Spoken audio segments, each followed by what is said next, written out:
Hi everybody, welcome back. Thanks for joining me for another royal news video. So lots of stuff is kicking off today. We had the start of the King and Queen's royal tour in Italy, and I will be talking about that more in the coming days. At the same time, Harry has made a surprise appearance at the High Courts in London. Yes, he came over. It was reported already that people don't believe that he saw the King. Well, I can't imagine the King would want to see his son the day before he's due in court when he's suing His Majesty's government at a tune, which I'd like to point out is costing UK taxpayers a lot of money. So hopefully if Harry loses this case, it means that he will have to pay back every single penny. It's reportedly, I think, definitely well over the £1 million marker at the moment. Now, some people get confused with Harry with the type of security that he wants, and he has.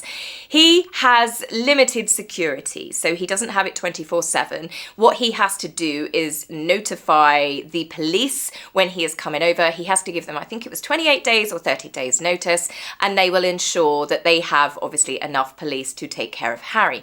What Harry wants is the full-on Scotland Yard. He wants the guys that have got in touch with MI5. He wants national security. He wants everything. Now, many people have said he wants this because it means once he gets his IPP status reinstated in the UK, internationally protected person, it means any other country will then have to pay for his security. It's about status. It is about the fact that Harry was told no, so this is one big temper tantrum because obviously, as we've seen, Harry doesn't like to be told no. And it is also about not having to pay the millions of pounds, which I'm sure it is costing Harry every year for the security that they have. In the UK, you do not have police with guns readily available, and we already know that Harry's going to throw a strop in there. It's going to be a new bit of material that Taylor Swift got the blue lights when she had a police escort when she came over for her concerts. Now, the big difference with Taylor Swift having that was she had credible terrorist threats against her, and it's not like we haven't had a devastating attack on a concert in the UK before, if everybody remembers Ariana Grande and what happened in Manchester. So of course the police acted to protect Taylor Swift, but of course Harry just sees this as an opportunity to say, I didn't get what I wanted, other people do. And this is what it's all about. Harry is using the children, saying his children will never be able to come to the UK. I mean, even if he got this, I doubt that he would bring them over anyway. Harry has got no interest in bringing those children over because it doesn't make sense.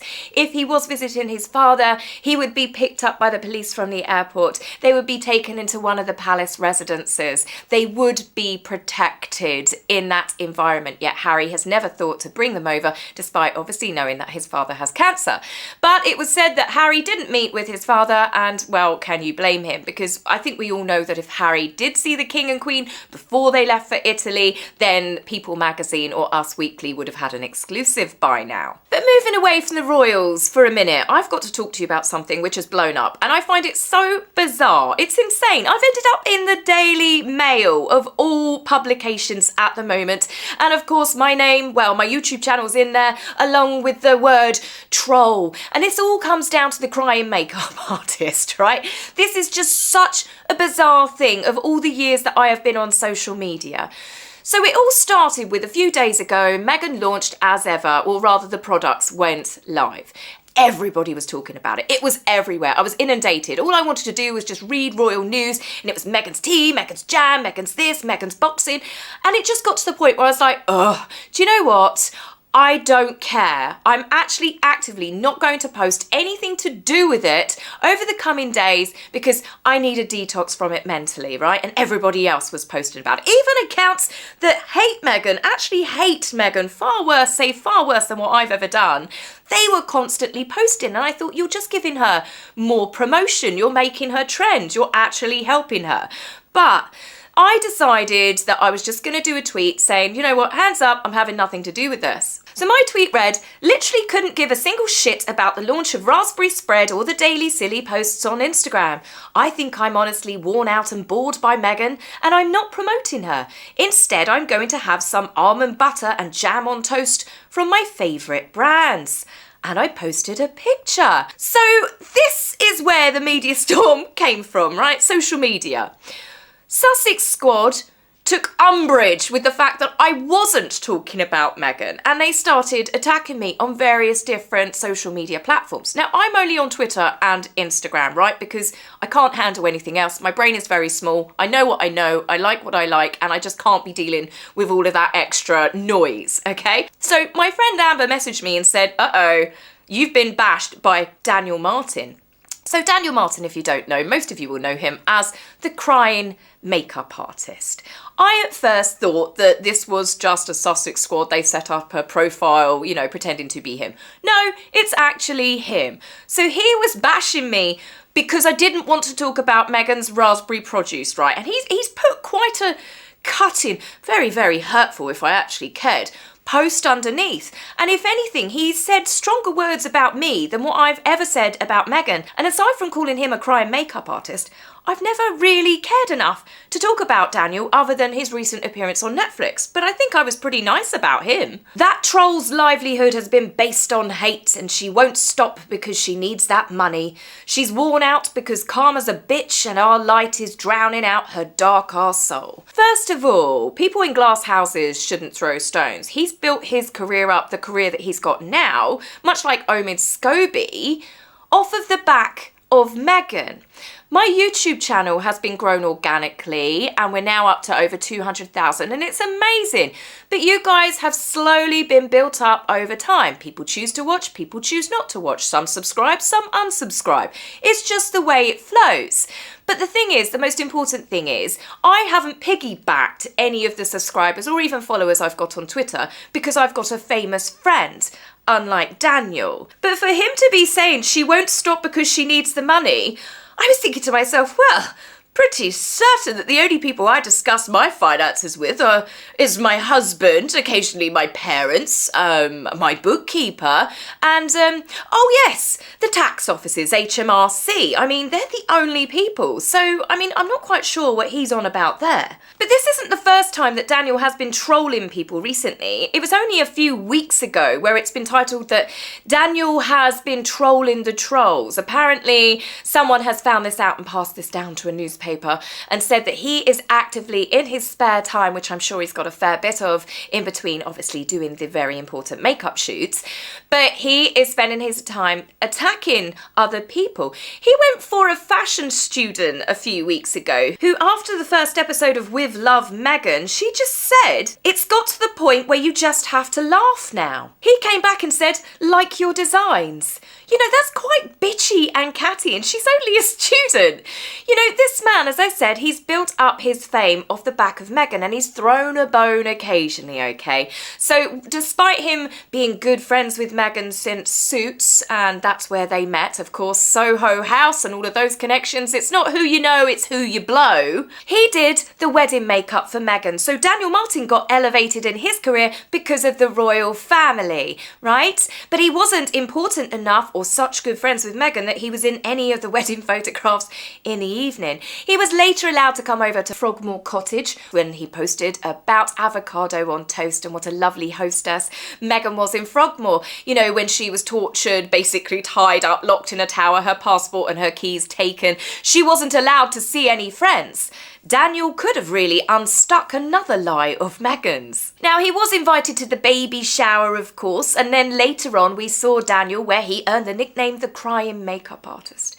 He was very emotional alongside seeing footage of Meghan to prove the awful things that she had to endure as being a royal. Now, obviously with Daniel doing this and sticking up for her and now being active in his online campaigning of taking down the trolls alongside the Sussex squad, the most toxic, nasty bunch of online terrorists he's associating with them and joining in with them, well, he's earned himself an appearance, as we saw, on With Love Meghan. He actually got the first starring role, and it showed in that despite them labelling each other best friends, she didn't seem to know an awful lot about him.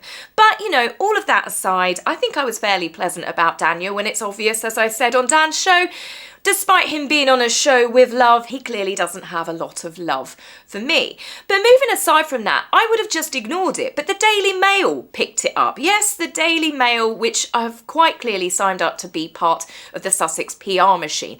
They ran this story. Quite clearly, it's a slow news day over at the Daily Mail offices, because I said I wasn't going to promote Meghan Markle. And it perplexes me really, because do you know what? I wasn't going to talk about it, but seeing as this has all blown up, let's just have a quick chat about Meghan's latest business venture, shall we? And the fact that it joins all of the other chaotic disasters. Now, first of all, I'll address the reason why I wasn't also bothered about talking about as ever. Meghan needs something. She's got to bring home the bacon, because it's pretty obvious that Harry's funds are going to be drying up. I don't think his father's speaking to him, and Harry is exhausting basically every charity that he works with. It's not looking so good with Centre Barley. Let's just say I can't imagine there's going to be too many people paying him £1 million to give speeches on a regular basis. So Meghan needs to earn the money. Now, I don't mind the fact that Meghan has got as ever, because she's not using her titles. Yes, she's got all of this. We know this because of the royal family. That's not going to change. There's nothing that anyone can do about that. For that purpose, I guess, that she has won. Now, some people say, well, they've got millions. They don't need to do this. The thing is, David Beckham's got millions as well. And I mean, he's on TV near enough every 2 adverts, lawnmowers, aftershave, beer or whiskey. I mean, he's out there, and that guy is pretty loaded, shall we say. So Meghan is just, you know, she's out there. She's grifting. She's doing the grift. That's what she wanted to do. And now she's got the means to do so let her get on with it. But when it comes to the quality of the produce that Meghan's trying to sell, it's certainly not high growth. Meghan, as we saw from a video clip, is now having this pretty much bottled in a factory somewhere, isn't she? So it's lost that kind of edge of it being something a little bit special, a little bit Flamingo Estates, where there's only 1 of 50 jars sent out. Meghan is now into mass production. She's apparently got staff to sign NDAs so they do not reveal where it's being made, how it's being made. But given the fact that Meghan made a swipe about jam, she did this with Drew Barrymore, and she was on about, but jam, well, jam is my jam, but jam is actually 50% sugar and 50% fruit.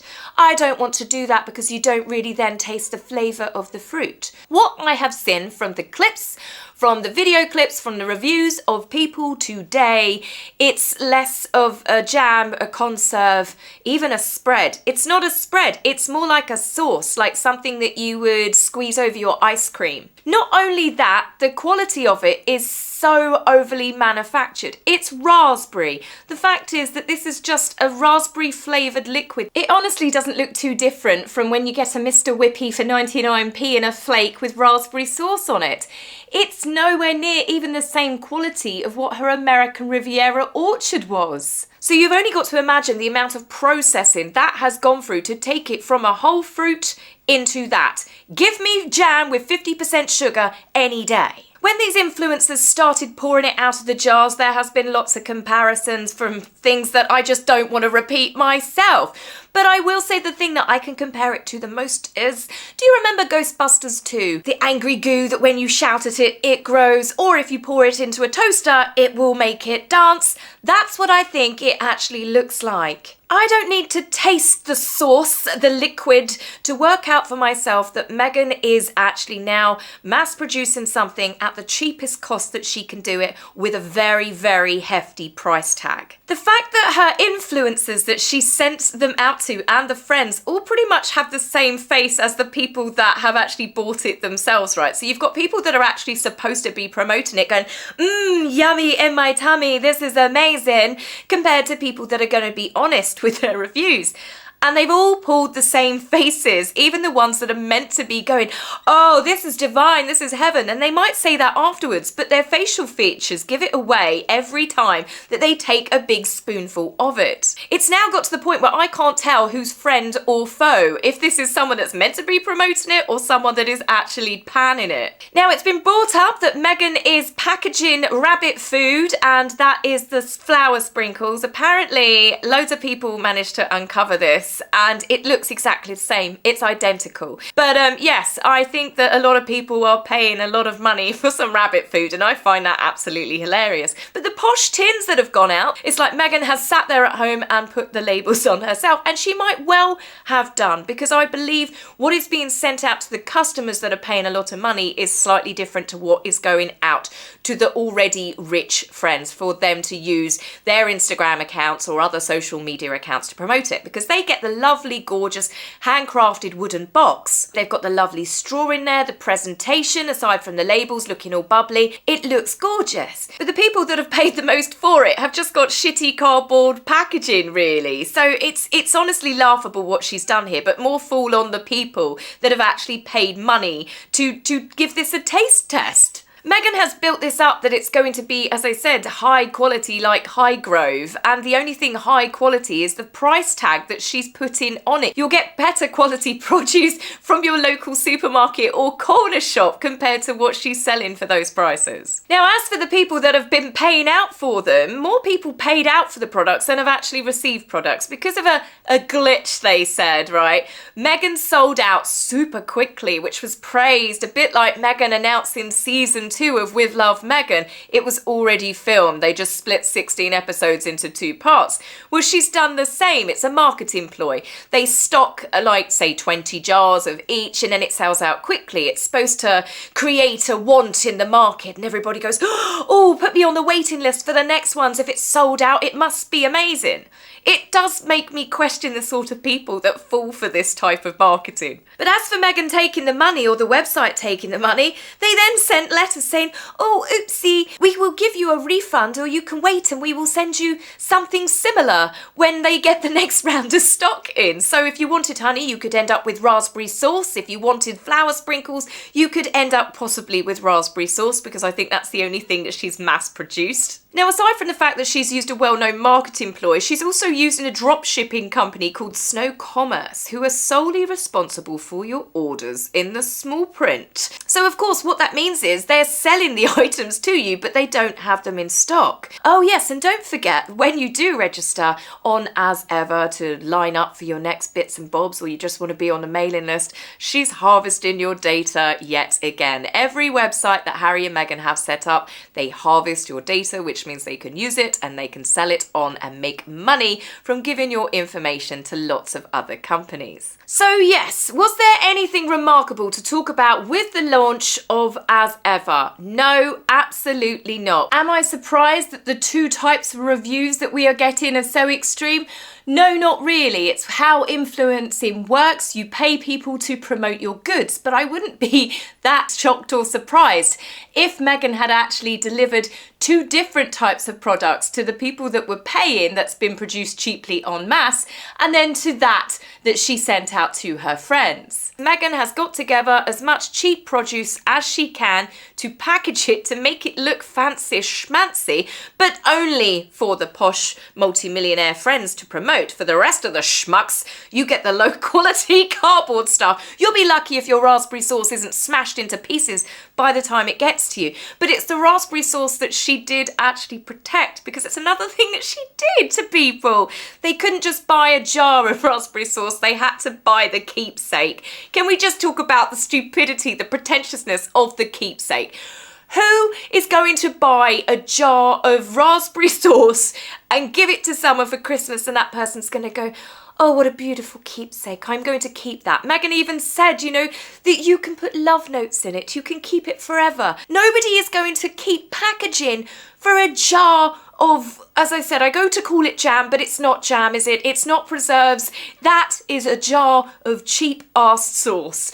I reckon that it probably comes from a really low-end quality factory. When this gets found out, and it will get found out because people will always find out, and there's going to be so many people that have paid so much money for this, just this cheap slop. So it does make me laugh. More fool the people, as they say, what is it? A fool is easily parted with their money. But yes, so I've spoken about it. There's no grand reveals, no grand surprises with it. And yes, I'm going to now continue on with the rest of my day, and then tomorrow we will get to talk about the real royals and obviously the stuff that Harry is no doubt going to throw into this court case. It's going to definitely be a case of, but William's got it and I want it too. It's not fair. Oh dear, the only thing I can say there is suck it up, Buttercup. So guys, that's it for me on this video. I will be back with you very soon. Take care for now. Bye.